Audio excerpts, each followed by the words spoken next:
तो hey you all and welcome back to my channel. So आप सबको पता है कि मैंने CGL 2026 की प्रिपरेशन स्टार्ट कर दी है एंड इस बार मैंने ज्वाइन करी लाइब्रेरी। आप में से काफ़ी लोग मेरे से पूछते रहते हैं कि मेरे पास तो सेपरेट रूम है, मेरे पास अलग से स्टडी टेबल है, मेरा रूम बिल्कुल शांत रहता है, स्टिल मैंने लाइब्रेरी ज्वाइन क्यों करी। कई बार मेरे दिमाग में भी ये डाउट आता रहता है। मैं इवन ChatGPT से भी पूछती रहती हूँ कि क्या मुझे लाइब्रेरी ज्वाइन करना चाहिए, नहीं करना चाहिए। आई थिंक ये फनी लगेगा बट मेरा तो दोस्त अभी ChatGPT बना हुआ है। यहाँ पे मेरे को बहुत सारी चीज़ें सोचने के बाद आई थिंक लाइब्रेरी ज्वाइन करना मेरा आज तक का सबसे बेस्ट डिसीजन था। मैं बताती हूँ क्यों। क्योंकि कल ना मैंने छुट्टी ले ली एक दिन की, मतलब मैं नहीं गई, मेरा मन नहीं था एंड मैं बुक लेके बैठी। मैंने सोचा घर से पढ़ते हैं, वैसे कुछ पढ़ाई नहीं हुई। मैं इतना ज़्यादा थिंक करने लग गई क्योंकि मैंने ना इंस्टाग्राम मतलब कल परसों बनाया था एंड मुझे ऐसा लगा इंस्टाग्राम पे दुनिया कितनी सुंदर है। मतलब मैं इतनी ज़्यादा फोमो में चली गई। मुझे ऐसा लगा कि सब लाइफ में बहुत कुछ अच्छा ना अच्छा कर ही रहा है, एक मैं हूँ जो कि पीछे रह गई हूँ। मैं लाइफ में शायद कुछ भी नहीं कर पा रही हूँ। मैं कर क्या रही हूँ, एज बीती जा रही है, किसी के पास अच्छी जॉब है, कोई अच्छा कमा रहा है, जो भी एटलीस्ट प्राइवेट में जो भी कर रहा है अपनी लाइफ में खुश है, सब कुछ अच्छा। और मेरी लाइफ ऐसा लग रहा है रुक गई है, मेरी लाइफ चल ही नहीं रही है। वो स्टेशन पे बस मैं खड़ी हूँ, ट्रेन आ रही है जा रही है और मैं किसी भी ट्रेन में चढ़ ही नहीं पा रही हूँ। मतलब ये फीलिंग मेरी कल सारे दिन थी। कल रात को मैं इतनी परेशान हो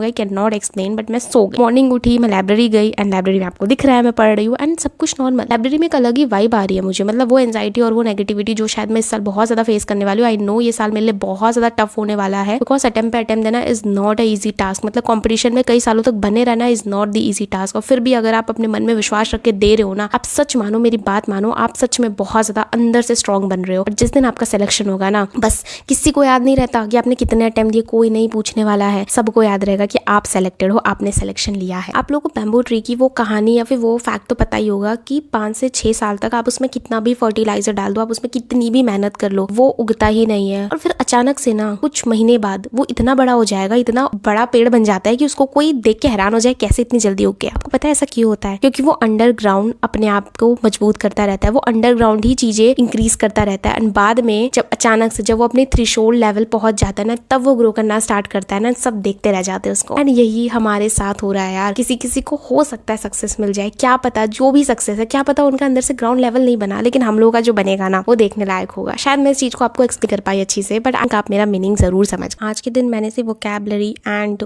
जीके रिविजन करा है क्योंकि मेरा एक DSSB का एग्जाम है आगे, तो मैं उसके लिए अभी थोड़ा बहुत रिविजन दे रही हूँ। जीके में ऐसा है ना कि मैं थ्योरी प्रॉपरली जहां से मैंने पढ़ रखा, क्योंकि सोर्स लास्ट मोमेंट में चेंज नहीं करना चाहती, तो मैं वही से रिविजन कर रही हूँ। एंड इसके बाद ना मैं PYQ क्वेश्चंस लगाऊंगी। बाकी PYQ क्वेश्चन के लिए अगर देखो आपके पास कोई भी सोर्स है तो उसके साथ जाओ। मैं बिल्कुल भी चेंज करने को कभी भी सपोर्ट नहीं करती, लेकिन नहीं है और ढूंढ रहे हो ना, आपको ऐसा सोर्स बताने वाली हूँ, आप लोगों को मजा आ जाएगा सुन के। देखो ये ना ओसवाल पब्लिकेशन की ओसवाल बुक्स है, तो इसमें क्या है ना, जीके का ऑब्जेक्टिव क्वेश्चन इसमें सारे दे रखे हैं। और बेस्ट थिंग पता है क्या है, ये ना हर एग्जाम के लिए, मतलब इसमें UPSC से लेके स्टेट PCSC SSC बैंकिंग सबके इसमें क्वेश्चन दे रखे हैं। देखो यहाँ पे सबसे पहले UPSC है एंड जितने भी आपके जितने सालों में जो जो अच्छे अच्छे क्वेश्चन है वो सब, फिर आपके स्टेट के हैं, SSC के भी इसमें क्वेश्चंस इंक्लूडेड हैं।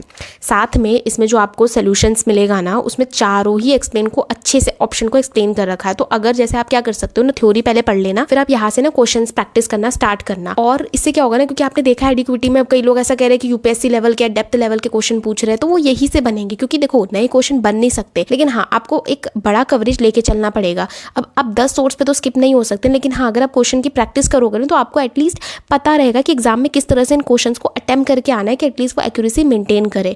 तो अगर आपके पास कोई भी PYQ बुक नहीं है तो आप इस बुक के साथ डेफिनेटली जा सकते हैं।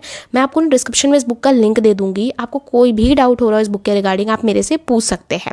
और अगर आप ये कूपन कोड जो स्क्रीन पे डिस्प्ले हो रहा है इसको लगाते हैं तो आपको एक्स्ट्रा डिस्काउंट मिल जाएगा। तो एक बार बुक चेक जरूर कर लीजिएगा। बाकी हम अपनी वीडियो पे आते हैं। तो बेसिकली मैं अभी वोकैबुलरी के लिए जो कर रही हूँ ना, वो मैं समुद्र मंथन के लेक्चर्स ले रही हूँ। वैसे मेरी वोकैबुलरी आप लोगों को पता है बहुत ज़्यादा बेकार थी और आज भी है, मैं इसलिए कह रही बहुत अच्छी हो गई, बट ये समुद्र मंथन ने मेरी लाइफ में एक चेंज ही कर दिया वोकैबुलरी को देखने का नज़रिया, और बहुत ज़्यादा अच्छा चल रहा है मेरा इसके साथ। तो मेरा ऐसा है ना कि मैं इकट्ठा बैठ के नहीं करती हूँ, मैं 10-15 ऐसे करके कर लेती हूँ।